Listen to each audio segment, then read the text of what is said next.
Otep à tous, bien-aimés frères et sœurs. L'OTAN a sous-estimé l'Iran. Je répète, l'OTAN a sous-estimé la capacité, la force de frappe de l'Iran. L'OTAN a estimé que Israël pouvait faire ce qu'elle a fait à Gaza, ce qu'elle a fait au Liban ou en Syrie, l'OTAN pouvait faire la même chose en Iran. Et là, ils sont en train de se mordre les doigts. Je vous dis les amis, Donald Trump, à mon humble avis, ne devrait pas oser. Si Donald Trump suit des gens comme le sénateur Lindsey Graham, celui-là, un va en guerre qui ne va jamais en guerre, Donald Trump sera plus détesté que George Bush. George Bush, depuis qu'il a terminé le pouvoir, il a disparu. On ne le voit pas. Parce que George Bush a fait mal aux Américains. Il les a envoyés dans une guerre en Irak. Nombreux sont venus ici, là, dans des caisses. Il les a envoyés en Afghanistan. Nombreux sont venus dans des caisses. Ce qui avait fait le succès de Trump en 2016 et 2020, l'une des meilleures choses qu'il avait faites, c'est de ramener les troupes. C'est de s'humilier. Parce que quand vous retirez vos troupes comme ça, vous vous faites humilier, c'est que vous avez perdu, c'est que vous n'êtes pas bon. Et maintenant, Donald Trump veut faire le contraire de ce qu'il avait fait en 2020. Au lieu de retirer les troupes, lui veut envoyer les troupes. Quiconque commence la guerre ne sait pas toujours comment la terminer. Israël a commencé cette guerre. Israël même ne sait pas comment terminer cette guerre. Les amis, Israël ne sait pas comment terminer cette guerre.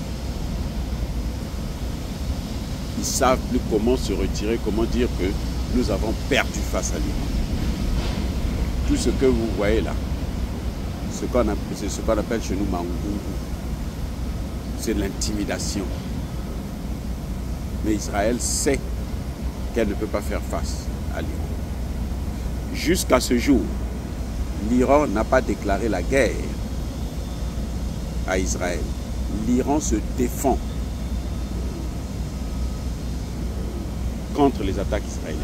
C'est-à-dire que ce que l'Iran fait, c'est de détruire, c'est une guerre aussi par attrition, c'est de fatiguer, c'est-à-dire que affaiblir Israël. Jusqu'à ce que Israël, ou les Israéliens eux-mêmes, ce que Netanyahou demandait aux Iraniens, là, ça va arriver chez lui-même. Une population qui se lève pour dire « Nous ne sommes pas d'accord avec ce que tu es en train de faire. Nous voulons vivre en paix avec nos voisins. » Parce que la politique que Netanyahou mène, ce n'est pas la politique israélienne. C'est ça le problème. C'est la politique occidentale. C'est l'Occident qui veut affaiblir l'Iran parce que l'Iran est en train de devenir aussi une puissance économique.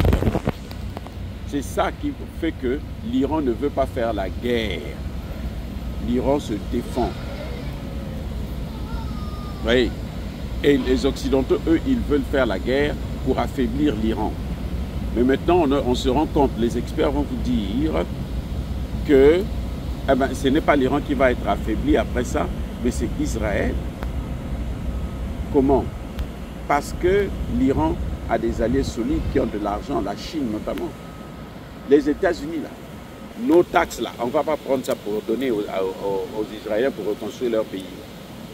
Ce n'est pas nous qui avons demandé à ce que Israël puisse faire des guerres. Oui, vous allez dire les autorités sont vos autorités, bon oui. Mais en fait, les autorités, là, ils n'engagent que leur politique à eux. Ils n'engagent pas notre portefeuille. Et donc, nous n'allons pas subir. On est en train de supprimer des emplois ici, là, de l'État, pour aller prendre l'argent et puis envoyer en Israël, parce qu'Israël est allé faire la guerre en Iran, ça c'est pas notre problème. Alors que la Chine a besoin du gaz iranien. La Chine a besoin du pétrole iranien. Ils vont investir et puis le problème est réglé, les amis. Voilà, c'est là où nous on est en train de marcher. Voilà dans la direction que le monde est en train de prendre, là-bas en Israël. Donc, je crois que c'était le mauvais calcul. En Israël, vous allez entendre des gens vous dire que non, c'est la dernière guerre. Non, ce n'est pas la dernière, ça ne fait que commencer, c'est la première. Parce qu'après, il faudrait reconstruire Israël. Il faudrait rétablir la confiance avec les voisins. Et cette confiance-là, Israël est entouré par des gens qu'elle a tapés partout. C'est pour ça d'ailleurs qu'aucun pays de la région ne soutient Israël. Parce qu'Israël a tapé tous ces pays. Vous voyez le problème? Bien-aimés frères et sœurs, c'est incroyable, c'est terrible. Allez, soyez bénis.